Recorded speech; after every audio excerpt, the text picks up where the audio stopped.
Hi മക്കളെ, it's me Anshi from MS solution. ഇനി എന്തിന് വേറൊരു സൊല്യൂഷൻ. മക്കളെ, നമ്മുടെ SCRT ഇറക്കിയിട്ടുള്ള 3 സെറ്റ് ക്വസ്റ്റ്യൻ പേപ്പറിലെ സെറ്റ് ബി ക്വസ്റ്റ്യൻസ് ആണ് നമ്മൾ ഇന്ന് ഡിസ്കസ് ചെയ്യാൻ പോകുന്നത്. സോ ഒരു 15 മിനിറ്റിൽ ഒരു സിമ്പിൾ ആയിട്ടുള്ള ഒരു ഡിസ്കഷൻ ആണ്. അപ്പോൾ സോ ഒന്ന് ലാസ്റ്റ് വരെ എന്ത് ചെയ്യുക, ഒന്ന് കാണാം കേട്ടോ. സോ സെറ്റ് ആണ് സർ. സെറ്റ് ബിയിൽ ഒന്നാമത്തെ ക്വസ്റ്റ്യൻ നോക്കുക. ഇവിടെ ഒരു ബോക്സ് കൊടുത്തിട്ട് നമ്മുടെ രണ്ടാമത്തെ ചാപ്റ്ററിലെ ബോക്സ് അല്ലെ. അനാൽജസിക്സ് ഉണ്ട്, ആന്റിബയോട്ടിക് ഉണ്ട്, ആന്റിസെപ്റ്റിക് ഉണ്ട്. സോ ഇതിന്റെ ആൻസർ വരുന്നത് ഏതായിരിക്കും? ബി ആണ്. അനാൽജസിക്സ് എന്ന് പറഞ്ഞാൽ വേദന സംഹാരിയാണ്. ആന്റിബയോട്ടിക്സ് എന്ന് പറഞ്ഞാൽ എന്താ സിമ്പിൾ ആയിട്ട് പറഞ്ഞാൽ ബോഡി ടെമ്പറേച്ചർ റെഡ്യൂസ് ചെയ്യാണ്. ആന്റിസെപ്റ്റിക് എന്ന് പറഞ്ഞാൽ കൺട്രോൾ മൈക്രോ ഓർഗാനിസം ആണ്. സോ ആൻസർ ഈസ് ബി ആണ്. സോ അടുത്ത ക്വസ്റ്റ്യൻ നോക്കാലോ. When CU add the concentrated H2SO four sulphuric ആസിഡിലോട്ട് നമ്മൾ CU ആഡ് ചെയ്താൽ പുറത്തോട്ട് വരുന്ന ഗ്യാസ് ഏതായിരിക്കും? SO2 ആയിരിക്കും. സൾഫർ ഡൈ ഓക്സൈഡ് ആയിരിക്കും. അടുത്തത് which of the following statements are correct? CHO is a functional group of aldehyde. So അത് ശരിയാണ്. So acetone contain only 2 carbon, തെറ്റാട്ടോ. ഇനി pentanone can show position isomerism, അതും ശരിയാണ്. either have a hydroxyl group. either എന്ന് പറഞ്ഞാൽ hydroxyl group അല്ല, hydroxyl എന്ന് പറഞ്ഞാൽ OH ആണ്. സോ പ്രസ്താവന 1ഉം 3ഉം കറക്റ്റ് ആണ് എന്നുള്ള കാര്യം എന്ത് ചെയ്യുക, സെറ്റ് ആക്കി വെച്ചോളാം. അടുത്ത ക്വസ്റ്റ്യൻ നോക്കാലോ. In the D block element, D block മൂലകങ്ങളിൽ ഇലക്ട്രോൺ ഏറ്റവും പുറമെയുള്ള സബ്ഷെല്ലിലാണ്. ഓക്കെയാണ്, സെറ്റാണ്. പുറമെയുള്ള 4s സബ്ഷെല്ലിനാണ് അതിന് തൊട്ടുള്ളിലുള്ള 3d സബ്ഷെല്ലിനേക്കാൾ കൂടിയ n മൂല്യമുള്ളത്. അതായത് n വാല്യൂ എന്ന് പറഞ്ഞാൽ മുന്നിൽ എഴുതുന്ന നമ്പറാണ് n വാല്യൂ എന്ന് പറഞ്ഞത്. സോ 3 n വാല്യൂ ഏറ്റവും കൂടുതൽ ആർക്ക് തന്നെയാടാ? 4n തന്നെയാണ്. സോ ആൻസർ എന്ന് വരുന്നത് ഏതാടാ? എയും 6ഉം ശരിയാണ്. എന്നാൽ എയുടെ ശരിയായ വിശദീകരണമല്ല 6 എന്ന് പറഞ്ഞ കൺസെപ്റ്റ് ആണ്. സോ അത് സെറ്റാണ്. ആൻസർ ഈസ് ബി ആണ് എന്നുള്ള കാര്യം എന്ത് ചെയ്യുക, സെറ്റാക്കി വെച്ചോളാം. അടുത്ത ക്വസ്റ്റ്യൻ നോക്കിക്കോ. C4H10O എന്ന തന്മാത്ര സൂത്രമുള്ള ഓർഗാനിക് സംയുക്തങ്ങൾ മെറ്റാമറിസം പ്രകടിപ്പിക്കുന്നു. മെറ്റാമറിസം ആണ്, മെറ്റാമർ ആണ്. ഈ സംയുക്തങ്ങൾ ഓർഗാനിക് സംയുക്തങ്ങളുടെ ഏത് വിഭാഗത്തിൽ പെടുന്നു? മെറ്റാമറുകൾ. നമ്മൾ നോക്കി വെക്കാം. O കാണുമ്പോൾ നമുക്ക് മനസ്സിലാക്കണം ഇത് ഈതറുകളാണ്. ആരാടാ? ഈതറുകൾ എന്നാണ് അറിയപ്പെടുന്നത്. ഈ മെറ്റാമറുകളുടെ ഘടനാവാക്യങ്ങൾ എഴുതുക എന്ന് പറഞ്ഞാൽ, സ്ട്രക്ചർ വരയ്ക്കാൻ പറഞ്ഞാൽ സിമ്പിൾ ആടാ. CH3 CH2O, O സെന്ററിൽ കൊടുത്തു. പിന്നെ CH2 CH3 1 2 3 4 കാർബൺ ഉണ്ട്. ഹൈഡ്രജൻ 10 ഉണ്ട്. ഓക്സിജന് 1 ഉണ്ട്. സോ O എന്ന് പറയുമ്പോൾ ഈതറുകളാണ്. സോ അതിന്റെ മെറ്റാമർ നമ്മൾ എന്ത് ചെയ്തു, വരച്ചു കൊടുത്തു. സെറ്റ് ആണ്. അങ്ങനെയാണെങ്കിൽ അടുത്ത ക്വസ്റ്റ്യൻ നോക്കിക്കോടാ. സിങ്കിന്റെ 2 ഓർസ് ആണ് കലാമിനി, സിങ്ക് ബ്ലെൻഡ് എന്നിവ. ഇവയിൽ ഏതിനെയാണ് കാൽസിനേഷൻ? കാൽസിനേഷൻ എന്ന് പറഞ്ഞാൽ CO3 ആണ്. സോ ZnCO3 എന്ന് പറഞ്ഞ കലാമിൻ എന്ന് പറഞ്ഞ ഓർ ആണ് അതിന്റെ ആൻസർ വരിക. CO3 ആണെങ്കിൽ അത് കാൽസിനേഷൻ ആയിരിക്കും. സൾഫൈഡ് ആണെങ്കിൽ അത് റോസ്റ്റിംഗ് ആയിരിക്കും. ഈ പ്രക്രിയയുടെ രാസസമവാക്യം എഴുതുക എന്ന് പറഞ്ഞാൽ ZnCO3 പ്ലസ് ഹീറ്റ്. എടാ, വായുവിന്റെ ആബ്സെൻസിൽ ഹീറ്റ് ആക്കുമ്പോൾ നമുക്ക് ZnOയും CO2 ആയിട്ട് മാറുന്നുണ്ട്. ZnO എന്ന് പറഞ്ഞാൽ ഓക്സിജൻ ആക്കി മാറ്റുന്നു, ഓക്സൈഡ് ആക്കി മാറ്റുന്നുണ്ട്. So answer ZnCO3 plus ZnOCO2 ആണ്. സോ സെറ്റ് ആണ്. ഇനി അടുത്തത് അലുമിനിയത്തിന്റെ നോക്കിക്കോ, സിമ്പിൾ ആയി നോക്കിക്കോ. Which is reducing agent of use the producing aluminium. അഥവാ അലുമിനിയം നിർമ്മിക്കുക നമ്മൾ റെഡ്യൂസിംഗ് ഏജന്റ് ആയിട്ട് യൂസ് ചെയ്യുന്ന ആരുടെ? കറന്റ് ആണ്, അഥവാ ഇലക്ട്രിസിറ്റി ആണ്, വൈദ്യുതിയാണ് നമ്മൾ ഉപയോഗിക്കുന്നത്. അടുത്തത് why cryolite add the aluminium during the production of aluminium. അഥവാ അലുമിനിയം നിർമ്മിക്കുമ്പോൾ എന്തിനാണ് നമ്മൾ ക്രയോലൈറ്റ് ചേർക്കുന്നത് ചോദിച്ചാൽ, ഇലക്ട്രിക്കൽ കണ്ടക്ടിവിറ്റി കൂട്ടാനും മെൽറ്റിംഗ് പോയിന്റ് കുറക്കാനുമാണ്. എന്താണ്? ദ്രവണാംഗം കുറക്കാനും വൈദ്യുതചാലകത കൂട്ടാനുമാണ്. You are the given the sodium chloride and water. നമുക്ക് രണ്ടാൾക്കാർ തന്നിട്ടുണ്ടോ? സോഡിയം ക്ലോറൈഡ് ആണ്, NaCl ആണ്, രണ്ടാമത്തത് H2O ആണ്. How will produce the sodium and chlorine the given the substance? ഏതിനെയാണ് നമ്മൾ ഈ പദാർത്ഥങ്ങൾ ഉപയോഗിച്ചിട്ട് നൽകിയിട്ടുള്ള പദാർത്ഥങ്ങളിൽ നിന്ന് നിങ്ങൾ എങ്ങനെ സോഡിയവും ക്ലോറിനും ഉൽപ്പാദിപ്പിക്കുന്നു? സോഡിയം ക്ലോറിൻ ഉൽപ്പാദിപ്പിക്കാൻ സിമ്പിളാണ്. സോഡിയം ക്ലോറിനെ ഇലക്ട്രലൈസിസ് ചെയ്താൽ മതി. സിമ്പിളാണ്. NaClനെ വൈദ്യുത വിശ്ലേഷണം ചെയ്ത് കഴിഞ്ഞാൽ നമുക്ക് സോഡിയം ആയിട്ട് മാറുന്നു, ക്ലോറിൻ ആയിട്ട് മാറുന്നുണ്ടാകും. ഇനി ഈ പദാർത്ഥങ്ങൾ ഉപയോഗിച്ച് ഹൈഡ്രജനും സോഡിയം ഹൈഡ്രോക്സൈഡ് ഉൽപ്പാദിപ്പിക്കാനുള്ള മാർഗ്ഗം എഴുതുക. അഥവാ NaCl പ്ലസ് H2O. ഈ രണ്ടാൾക്കാരുടെ കൂട്ടിച്ചേർത്തിട്ട് എന്ത് ചെയ്താൽ മതി? ഇലക്ട്രോലൈസിസ് ചെയ്താൽ മതി. അതിനെ പറയുന്ന പേരാണ് ക്ലോർ ആൽക്കലി പ്രോസസ് എന്ന് പറഞ്ഞാൽ. അടുത്ത ക്വസ്റ്റ്യൻ. ഒരു അക്യോറത്തിന്റെ അടിയിൽ നിന്ന് മുകളിലേക്ക് വരുമ്പോൾ വാതക കുമിളകളുടെ വലിപ്പം വർദ്ധിക്കുന്നു. അഥവാ ഇൻക്രീസിംഗ് ഓർഡറിലാണ് വരുന്നത്. സോ ഇതിന്റെ ലോ നമുക്ക് പഠിച്ചിട്ടുണ്ട്, ബോയിൽസ് ലോ ആണ്. സോ എന്താണ് ബോയിൽസ് ലോ എന്ന് പറഞ്ഞു കഴിഞ്ഞാൽ നമുക്കറിയാൻ പറ്റും. എന്താണ്? പ്രഷറും ഉണ്ടാകും, വോളിയം ഉണ്ടാവും. P ഇൻവേഴ്സ്ലി പ്രൊപ്പോർഷൻ 1/P എന്നാണ്. V ഇൻവേഴ്സ്ലി ആണ്. V ഇൻവേഴ്സ്ലി പ്രൊപ്പോർഷൻ 1/P ആണ്. അഥവാ വോളിയം കൂടുമ്പോൾ പ്രഷർ കുറയുന്നു എന്നുള്ളതാണ് ബോയിൽ കണ്ടെത്തിയ ബോയിൽസ് ലോ എന്ന് പറഞ്ഞാൽ. സെറ്റാണ് സാർ, കുഴപ്പമില്ല. അങ്ങനെയാണെങ്കിൽ X എന്ന് പറഞ്ഞൊരു മൂലകത്തിന്റെ സബ്ഷെൽ ഇലക്ട്രോൺ കോൺഫിഗറേഷൻ ഇവിടെ കൊടുത്തിട്ടുണ്ട്. ഇവന്റെ അറ്റോമിക് നമ്പർ എന്ന് ചോദിച്ചാൽ മുകളിലുള്ള ആൾക്കാരെ കൂട്ടിക്കഴിഞ്ഞാൽ 25 എന്ന് കിട്ടുന്നു. ഇവന്റെ ഗ്രൂപ്പ് ഏതാ ചോദിച്ചാൽ അവസാനത്തെ 3D എന്ന് കണ്ടു കഴിഞ്ഞാൽ ഉറപ്പിച്ചോ അവൻ ഡി ബ്ലോക്ക് എലമെന്റ് ആണ്. ഡി ബ്ലോക്ക് എലമെന്റുകളുടെ ഗ്രൂപ്പ് നമ്പർ കാണാൻ ഡിയിലെ ഇലക്ട്രോണുകളുടെ എണ്ണം എസിലെ ഇലക്ട്രോണുകളുടെ എണ്ണം പിടിച്ച് കൂട്ടുക. സോ 7 എന്നായിരിക്കും ഉത്തരം വരിക. സെറ്റ് ആണല്ലോ. അങ്ങനെയുള്ള അടുത്ത ക്വസ്റ്റ്യൻ. എ എന്ന മൂലകം 4ാം പീരീഡിൽ ഉൾപ്പെടുന്നു. അതിന്റെ 3D സബ്ഷെല്ലിൽ 3 ഇലക്ട്രോണുകൾ ഉണ്ട്. സോ 4s അവിടെ ഉണ്ട്.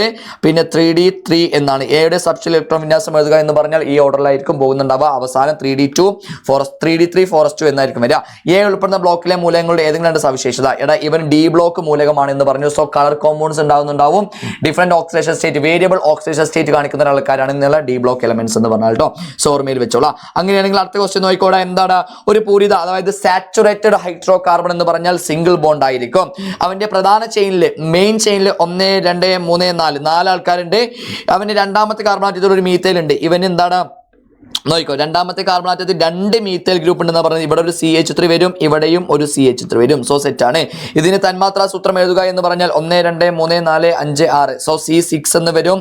ഹൈഡ്രജന്റെ എണ്ണം സിംഗിൾ ബോണ്ട് ആണെങ്കിൽ 14 എന്നായിരിക്കും വരിക.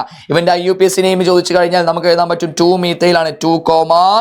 2,2 ഡൈമീഥൈൽ, 2 മീഥൈൽ ഉണ്ട്. സോ ബ്യൂട്ടൈൻ എന്നായിരിക്കും അവന്റെ മെയിൻ ചെയിന്റെ പേര് വരിക. സോ 10ന്റെ ആൻസർ നോക്കുമ്പോൾ നമുക്ക് കിട്ടുന്നു സർ ഇത് വരച്ചു. C6H14 ആണ്. 2,2 ഡൈമീഥൈൽ ബ്യൂട്ടൈൻ ആണ്. കുഴപ്പമില്ല.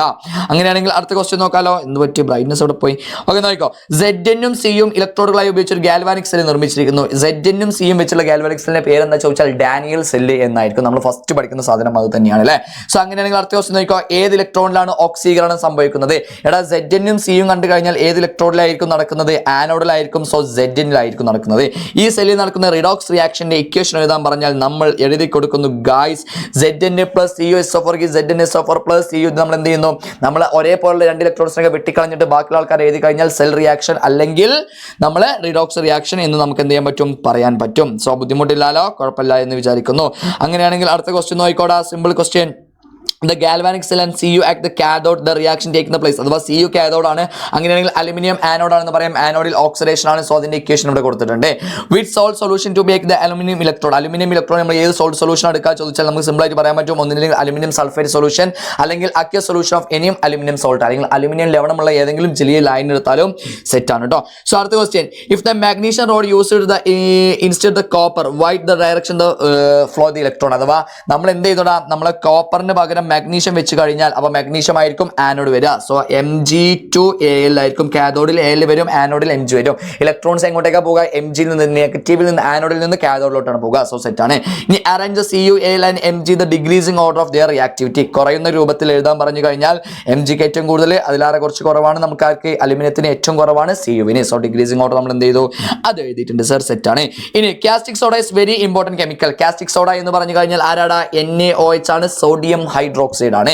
ഇനി write name the industrial production of this compounds. അഥവാ ഇവനെ പറഞ്ഞ പേരാണ് ക്ലോർ ആൽക്കലി പ്രോസസ് എന്ന് പറയും. എന്താണ് പറയാ? Chlor alkali process. Chlor alkali പ്രക്രിയ എന്ന് പറഞ്ഞാൽ സോഡിയം ഹൈഡ്രോക്സൈഡ് ആട്ടോ. Why caustic soda is considered the alkali. എന്തുകൊണ്ടാണ് ഇവനെ നമ്മൾ ആൽക്കലി ആയിട്ട് കൺസിഡർ ചെയ്യുന്നത് ചോദിച്ചാൽ സിമ്പിൾ ആയിട്ട് ഉത്തരം പറയാൻ പറ്റും. ഇവൻ എന്ത് ചെയ്യുന്നുണ്ടാ? NaOH സോഡിയം ഹൈഡ്രോക്സൈഡ് ജലീയ ലൈനിലെ ഹൈഡ്രോക്സൈഡ് അയോണുകളുടെ HOH മൈനസ് അയോണുകളുടെ ഗാഢത വർദ്ധിപ്പിക്കാൻ കഴിയുന്ന, കോൺസെൻട്രേഷൻ കൂട്ടാൻ പറ്റുന്ന ആൾക്കാരെ നമ്മൾ പറയുന്ന പേരാണ് അല്ലെങ്കിൽ ആൽക്കലി അല്ലെങ്കിൽ ബേസിസ് എന്ന് പറയുന്നത് കേട്ടോ. സോ അതെന്ത് ചെയ്യുക? ഓർമ്മയിൽ വെച്ചോളാം. അടുത്ത question. Iron is very useful metal. Iron എന്ന് പറഞ്ഞാൽ വെരി യൂസ്ഫുൾ ആയിട്ടുള്ള മെറ്റൽ ആണ്. Why limestone adding along with the iron or the blast furnace. അയണിന്റെ ബ്ലാസ്റ്റ് ഫർണസ്, അയൺ നിർമ്മിക്കാൻ നമ്മൾ എന്തിനാണ് നമ്മൾ ലൈംസ്റ്റോൺ CaCO3 യൂസ് ചെയ്യുന്നത് ചോദിച്ചാൽ ഫ്ലെക്സ് പ്രൊഡ്യൂസ് ചെയ്യാനാണ്, ഫ്ലെക്സ് ഉണ്ടാക്കാനാണ് CaCO3 നമ്മൾ യൂസ് ചെയ്യുന്നത്. Which substance use the reducing of iron. ഏറ്റവും കൂടുതൽ ചോദിക്കുന്ന ചോദ്യം കേട്ടോ. ഈ നിരോക്സികാരായിട്ട് യൂസ് ചെയ്യുന്ന ആരെ ചോദിച്ചാൽ കാർബൺ മോണോക്സൈഡ് ആണ്. അടുത്തത്. Write the name of the iron obtained from the blast furnace. Write the name of the iron obtained from the blast furnace. അതായത് ഏറ്റവും അവസാനം 13ാമത്തെ നോക്കിക്കോ. സിമ്പിൾ ആയിട്ട് പിഗ് അയൺ അവസാനമായിട്ട് വരുന്നത്, ബ്ലാസ്റ്റ് ഫർണസിന് ഏറ്റവും അവസാനമായിട്ട് വരുന്ന അയൺ നമുക്ക് എന്ത് പറയാൻ പറ്റും? പിഗ് അയൺ എന്ന് പറയാൻ പറ്റും. സോ കാർബണിന്റെ ബേസ് വെച്ച് നമുക്ക് അവൻ എന്ത് ചെയ്യാൻ പറ്റും? റോട്ട് അയണും കാസ്റ്റ് അയൺ എന്ന് പറഞ്ഞിട്ടൊക്കെ മാറ്റാൻ പറ്റും. സോ ഓർമ്മയിൽ വെച്ചോളാം. അടുത്ത ക്വസ്റ്റ്യൻ നോക്കിക്കോ. Orbitals and subshells associated certain in the quantum number. എടാ കുറച്ച് ആൾക്കാരെ ഫൈൻഡ് ദ n+l വാല്യൂ. 3p-യും 4s-ന്റെയും n+l വാല്യൂ കാണുമ്പോൾ 3 + 1 4 കിട്ടും, 4 + 0 4 കിട്ടും. രണ്ടാൾക്കാർ n+l വാല്യൂ നമ്മൾ കണ്ടെത്തിയിട്ടുണ്ട്. സോ അങ്ങനെയാണെങ്കിൽ ഇതിൽ ഏറ്റവും മോർ എനർജി ആർക്കാടാ? 4s-നാണ് വരിക. കാരണം എന്താണ്? ജസ്റ്റിഫൈ യുവർ ആൻസർ എന്ന് പറഞ്ഞാൽ 2 n+l വാല്യൂകൾ സെയിം ആയി കഴിഞ്ഞാൽ മുന്നിൽ എഴുതുന്ന നമ്പർ, ഷെൽ നമ്പർ ഏറ്റവും വലുതാർക്കാണോ അവൻക്കായിരിക്കും ഏറ്റവും ഹയസ്റ്റ് എനർജി വരിക. ബുദ്ധിമുട്ടില്ല എന്ന് വിചാരിക്കുന്നു. ഇനി അടുത്ത A subshells n value 3 l value 2. അങ്ങനെയാണെങ്കിൽ ഇവൻ റെപ്രസെന്റ് ചെയ്താൽ വരിക 3d ആണ് വരിക. അങ്ങനെയാണെങ്കിൽ ഈ 3d എന്ന് പറഞ്ഞ സബ്ഷെല്ലിൽ ഡിയിൽ എത്ര ഇലക്ട്രോൺസ് ഒക്കെ ഉള്ള? മാക്സിമം 10 ഇലക്ട്രോൺസ് ആണ്. How many orientation? ഇവന്റെ ഓർബിറ്റിൽ കാണാൻ മാഗ്നറ്റിക് കൗണ്ടർ നമ്പർ കണ്ടാൽ മതി, 2l+1 കണ്ടാൽ മതി. സോ ആൻസർ ഈസ് 5 എന്ന് വരും കേട്ടോ. ഓർമ്മയിൽ വെച്ചോളാം. അങ്ങനെയാണെങ്കിൽ അടുത്ത ക്വസ്റ്റ്യൻ നോക്കാലോ സർ. സിമ്പിൾ ആണ്. The ammonia is essential plants of growth. The write the equation of the NH the Haber process. N2 + 3H2 gives 2NH3 എന്ന് പറഞ്ഞ ഇക്വേഷൻ ആണ്. Write the effect of the pressure the effect in the reaching equilibrium. Equilibrium കഴിഞ്ഞു കഴിഞ്ഞാൽ പിന്നെ അവൻക്ക് pressure എങ്ങനെയാണ് effect ചെയ്യുക എന്നാണ് ചോദിച്ചത്. സോ സിമ്പിൾ ആയിട്ട് നമുക്ക് പറയാൻ പറ്റും. മർദ്ദം വർദ്ധിപ്പിക്കുമ്പോൾ പുനഃപ്രവർത്തനം കോളിനിയർക്ക് വർദ്ധിപ്പിക്കുന്നത്, അതായത് പ്രഷർ കൂട്ടിക്കഴിഞ്ഞാൽ ഫോർവേഡ് റിയാക്ഷൻ ആണ് കൂടുക എന്നുള്ള കാര്യം എന്ത് ചെയ്യുക, ഓർമ്മയിൽ വെച്ചോളാം. അങ്ങനെയാണെങ്കിൽ last question, why the 450 degree Celsius is used the optimal temperature in the Haber process. Haber പ്രോസസ്സിലെ ഡിഗ്രി സെൽഷ്യസ് ചോദിച്ചാൽ 450 ഡിഗ്രി സെൽഷ്യസ് ആണ്. എന്തുകൊണ്ടാണെന്ന് ചോദിച്ചു കഴിഞ്ഞാൽ താഴ്ന്ന താപനിലയാണെങ്കിൽ ത്രൈഷോൾഡ് എനർജി കൈവരിച്ച് തന്മാത്രകളുടെ എണ്ണം വളരെ കുറവായിരിക്കും. അതിനാലാണ് നമുക്ക് ഏറ്റവും ഹൈ ടെമ്പറേച്ചർ കൂട്ടുന്നത് കേട്ടോ. അപ്പോൾ അമോണിയന്റെ അളവ് കൂട്ടാൻ വേണ്ടിയിട്ടാണ് നമ്മൾ എന്ത് ചെയ്യുന്നത്, ഹൈ ടെമ്പറേച്ചർ കൂട്ടുന്നത് എന്നുള്ള കാര്യം എന്ത് ചെയ്യുക, ഓർമ്മയിൽ വെച്ചോളാം. അങ്ങനെയാണെങ്കിൽ ലാസ്റ്റ് ക്വസ്റ്റ്യൻ നോക്കിക്കോട്ടെ. A sample of CO2 contain the 176 176 gram of carbon dioxide ആണ്. What is the volume of sample STP? STPയിലെ വോളിയമാണ് കാണാൻ പറഞ്ഞത്. സോ സിമ്പിളായിട്ട് നമുക്ക് ചെയ്യാൻ പറ്റും. ഫസ്റ്റ് മോളുകളുടെ എണ്ണം കണ്ടെത്താം. 176 ഡിവൈഡഡ് ബൈ 44 എന്ന് പറയുമ്പോൾ 4 മോൾ എന്നായിരിക്കും ഉത്തരം കിട്ടുക. 4 മോളിൻ്റെ STPയിലെ സാമ്പിൾ വോളിയം ചോദിച്ചാൽ ഒന്നാണെങ്കിൽ 22.4 ലിറ്റർ ആണ്. അപ്പോൾ 4 ആണെങ്കിൽ 4 × 22.4 എന്ന് പറയുമ്പോൾ നമുക്ക് ഉത്തരം കിട്ടും. എത്ര കിട്ടുന്നുണ്ട് നോക്കട ഉത്തരം. സിമ്പിളായിട്ട് പറയാൻ പറ്റും. 22.4 × 22.4 എന്ന് പറയുമ്പോൾ 87.6 എന്ന് കിട്ടും. അങ്ങനെയാണെങ്കിൽ അത് കുഴപ്പമില്ല. 86 അല്ല കേട്ടോ, 86 അല്ലേ എന്ന് നോക്കിക്കോ. 84 80 അല്ലേ, 80 88 89.6 ലിറ്റർ എന്നാണ് ഉത്തരം വരിക. 89.6 ലിറ്റർ ആണ്. SCRT ചെറിയൊരു തെറ്റുണ്ട് കേട്ടോ. സോ അങ്ങനെയാണെങ്കിൽ how many grams carbon should be the burned in the amount of CO2, അതായത് എത്ര ഗ്രാം ആണ് എന്ന് കത്ത് എന്നാണ് ചോദിച്ചത്. ഇത്രയും അളവ് കാർബൺ ഡൈ ഓക്സൈഡ് ലഭിക്കാൻ എത്ര ഗ്രാം കാർബൺ ജ്വലിക്കണം എന്ന് ചോദിച്ചു കഴിഞ്ഞാൽ നമുക്ക് ഉത്തരം എഴുതാൻ പറ്റും. സിമ്പിളായിട്ട് പറയാൻ പറ്റും.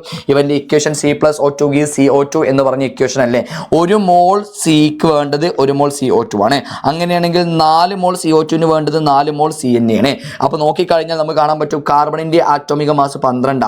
ഒരു കാർബണിന്റെ 12. അപ്പോൾ 4 മോളിന് എത്ര വരിക, 4 × 12 ചെയ്ത് കഴിഞ്ഞാൽ മതി. അപ്പോൾ ഉത്തരം എത്ര കിട്ടും, 48 ഗ്രാം എന്ന് കിട്ടും കേട്ടോ. സോ 4 മാർക്കിന്റെ ക്വസ്റ്റൻ ആണ്, വിട്ട് കളയരുത്. അങ്ങനെയാണെങ്കിൽ അതുപോലെ തന്നെ വാട്ടർ ഉണ്ടാവുന്ന ഒരു ഇക്വേഷൻ ഉണ്ട്. വാട്ടർ ഉണ്ടാവുന്ന ഇക്വേഷൻ ഞാൻ ഫസ്റ്റ് പറഞ്ഞുതരാം. ഇവിടെ 4 ഗ്രാം ആണ്, ഇവിടെ 32 ഗ്രാം ആണ്, ഇവിടെ 36 ഗ്രാം ആണ്. അങ്ങനെ what is the mass of O2 need the 36 gram water. 36 ഗ്രാമിന് എത്ര ഓക്സിജൻ വേണ്ടത്, 32 ഗ്രാം ഓക്സിജൻ വേണം.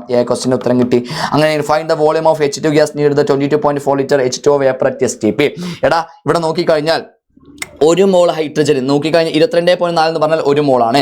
സോ 1 മോൾ ഹൈഡ്രജൻ വേപ്പറിന് വേണ്ടത് എത്ര ഹൈഡ്രജൻ ആണ് എന്ന് പറഞ്ഞ് എത്ര വോളിയം ആണെന്ന് ചോദിച്ചാൽ 1 മോളാണെങ്കിൽ അവർക്ക് എന്തായാലും 22.4 ലിറ്റർ ഏക്കാരം നോക്കണ്ട കേട്ടോ. സോ ഇവിടെ 2 മോളായപ്പോൾ ഇവിടെ 2, അപ്പോൾ ഇവിടെ 1 ആവുമ്പോൾ ഇവിടെ ഹൈഡ്രജനും 1 ആയി മാറ്റണം. സോ ഒന്ന് ഓർമ്മയിൽ വെക്കുക. ഇതിന്റെ വിശദീകരണം ഒക്കെ ഞാൻ മോൾ കൺസെപ്റ്റിലെ ക്വസ്റ്റ്യനിൽ ചെയ്തിട്ടുണ്ട്. സോ ഒന്ന് നോക്കണം കേട്ടോ. സോ അങ്ങനെയാണെങ്കിൽ if it take the 4 gram hydrogen, ഇവിടെ 4 ഗ്രാം ഹൈഡ്രജൻ എടുക്കുമ്പോൾ എത്ര ഗ്രാം ഓക്സിജൻ ആണ് വേണ്ടത് ചോദിച്ചു കഴിഞ്ഞാൽ 32 ഗ്രാം ഓക്സിജൻ തന്നെയാണ്. അതൊക്കെ ക്വസ്റ്റ്യനിൽ സിമ്പിൾ ആണ്. സോ 32 ഗ്രാം എന്ന് കിട്ടിയിട്ടുണ്ടാവും. 4 ഗ്രാം ആണെങ്കിൽ 32 ഗ്രാം ആണ്. ഇനി 2 ഗ്രാം ആകുമ്പോൾ അതിന്റെ പകുതി എടുത്താൽ മതി. സോ 16 എന്ന് കിട്ടും. അങ്ങനത്തെ ഉള്ള പരിപാടി. അങ്ങനെയാണെങ്കിൽ ഇവിടെ ഒരു question CH triple bond. CH is A alkane ആണ്, അഥവാ ട്രിപ്പിൾ ബോണ്ട് ആണെന്ന് പറയുന്നുണ്ട്. Starting from the alkane how are the following compounds formed, എങ്ങനെയാണ് ഇവരുടെ ഫോംസ് ഉണ്ടാകുന്നതെന്ന് ചോദിച്ചത്. CH ട്രിപ്പിൾ ബോണ്ട് CH ഒരു ആൽക്കെയിൻ ആണ്. ഈ ആൽക്കെയിനിൽ തുടങ്ങി ചുവടെ നൽകിയിരിക്കുന്ന സംയുക്തങ്ങൾ എങ്ങനെ രൂപപ്പെടുന്നു, PVC എങ്ങനെ ഉണ്ടാകുക എന്നുള്ള ഫസ്റ്റ് നമുക്ക് അറിയാലോ. ഇതൊന്നും ജസ്റ്റ് ഓർമ്മയിൽ വെച്ചോളാം. ഇവൻ എന്ത് ചെയ്യുന്നടാ, CH ഡബിൾ ബോണ്ട് CH പിന്നെ Cl ആണ്.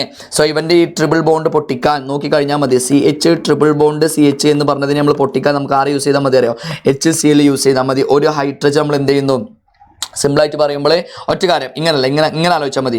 ഈ PVC എന്ന് പറഞ്ഞു കഴിഞ്ഞാൽ ഇവിടെ നിന്ന് എങ്ങനെ സ്റ്റാർട്ട് ചെയ്യണമെന്ന് അറിയോ, ഇവിടെ നിന്ന് തന്നെ സ്റ്റാർട്ട് ചെയ്ത് പോരണം. അങ്ങനെയാണെങ്കിൽ ഉത്തരം കിട്ടും. CH ട്രിപ്പിൾ ബോണ്ട് CH എന്ന് പറഞ്ഞതാ. ഇവിടെ CH3, ഇവിടെ 2 ഹൈഡ്രജനുമാണ്, ഇവിടെ 2 ഹൈഡ്രജനുമാണ്. സോ ടോട്ടൽ നമുക്ക് 4 ഹൈഡ്രജൻ വേണം. അങ്ങനെയാണെങ്കിൽ ഈ ബോണ്ട് പൊട്ടിയിട്ട് എന്തായിട്ട് മാറിയിട്ടുണ്ടാവും, CH3 സിംഗിൾ ബോണ്ട് CH3 ആയിട്ട് മാറ്റുന്നുണ്ടോ. ടോട്ടൽ ഇവിടെ 4 ഹൈഡ്രജൻ ആണ്. അപ്പോൾ 2 ഇങ്ങോട്ടും കൊടുക്കും, 2 ഇങ്ങോട്ടും കൊടുക്കും. സോ ആദ്യത്തെ 3 അവിടെ, ഇവിടെ 3 സോ അങ്ങനെ എഴുതി പൊട്ടിച്ച് അങ്ങോട്ട് പോരണം. സോ ആ കാര്യങ്ങൾ എന്ത് ചെയ്യുക, ഓർമ്മയുണ്ടായിക്കോട്ടെ. ഫസ്റ്റ് എന്ത് ചെയ്യണം, ആ ബോണ്ട് പൊട്ടിക്കുക എന്ന് പറയുമ്പോൾ അഡിഷൻ രാസപ്രവർത്തനമായിരിക്കും. 2H2 ആണ്. പിന്നെ എന്ത് ചെയ്യുന്നു, 2Cl2 പ്രവർത്തനം, അതായത് 4 ക്ലോറിൻ വെച്ചിട്ട് എന്ത് ചെയ്യുന്നു, വീണ്ടും പൊട്ടിക്കുന്നു. സോ Cl2 ആയില്ലേ. അപ്പോൾ ഇവിടെ 2 ക്ലോറിന്, ഇവിടെ 2 ക്ലോറിന്. അപ്പോൾ 2Cl2 എന്ന് നമുക്ക് എന്ത് ചെയ്യുന്നു, വീണ്ടും പൊട്ടിക്കുന്നു. അപ്പോൾ അത് മാറ്റുന്നു. വീണ്ടും അങ്ങനെ പൊട്ടിച്ച് CH2 ട്രിപ്പിൾ ബോണ്ട് ഇതാ നോക്കിക്കോ. CH2 ഡബിൾ ബോണ്ട് CHCl എന്ന് പറഞ്ഞാൽ ഇത് മോണോമർ ആണ് മക്കളെ, ഇത് മോണോമറാണ്. ഇവനെ ഞാൻ PVCയിലോട്ട് മാറ്റണം എന്നുണ്ടെങ്കിൽ എന്ത് ചെയ്താൽ മതി അറിയോ, CH2 സിംഗിൾ ബോണ്ട് അങ്ങനെ ചെയ്താൽ മതി. CH2 എവിടെ പോയി, ഇവിടെ CH2 സിംഗിൾ ബോണ്ട് CH പിന്നെ Cl എന്ന് പറഞ്ഞിട്ട് നേരെ എന്ത് ചെയ്താൽ മതി, ഇപ്പുറത്തെ 2 കൈയൊക്കെ വരച്ച് ലാസ്റ്റ് ഒരു N ഇട്ട് കൊടുത്താൽ അത് എന്തായി മാറിക്കോളൂ, അത് പോളിമർ ആയിക്കോളും. സോ ആ ഒരു ഭാഗത്ത് എന്ത് ചെയ്യുക, ഒന്ന് നോക്കിക്കോളാം. അപ്പോൾ അങ്ങനെയാണെങ്കിൽ സിമ്പിളായിട്ട് നമുക്ക് എന്ത് ചെയ്യാൻ പറ്റും, പോളിമറൈസേഷനിൽ മാറ്റാൻ പറ്റും. സോ ആ ഒരു കാര്യം എന്ത് ചെയ്യണം, അടിപൊളിയായിട്ട് എന്ത് ചെയ്യുക, നോക്കിയിട്ട് വെച്ചോളാം, വിട്ട് കളയല്ലേ. അപ്പോൾ ആ ഒരു ഭാഗം എന്ത് ചെയ്യണം, നോക്കാതെ പോകരുത് കേട്ടോ. സോ CH കിട്ടിയിട്ടുണ്ട്, ആ ഒരു ഭാഗം കിട്ടിയിട്ടുണ്ട്. CH double bond CH, CH2 double bond CH പിന്നെ ഒരു Cl കേട്ടോ. സോ ഓർമ്മയിൽ വെക്കുക, N മുന്നിലാണെങ്കിൽ പോളിമർ ആണ്, N മുന്നിലാണെങ്കിൽ അത് മോണോമർ ആണ്, N പിന്നിലാണെങ്കിൽ അത് പോളിമർ ആണ്. സോ മക്കൾ ഇതിന്റെ എക്സ്പ്ലനേഷൻ വീഡിയോ ഒക്കെ നമ്മൾ കണ്ടന്റ് വീഡിയോ ആയിട്ട് ചെയ്തിട്ടുണ്ട്. സോ ഇത് വെറും ഒരു ക്വസ്റ്റ്യൻ പേപ്പർ ഡിസ്കഷൻ മാത്രമാണ്. സോ അടുത്തൊരു വീഡിയോയിൽ കാണാം. Okay, by.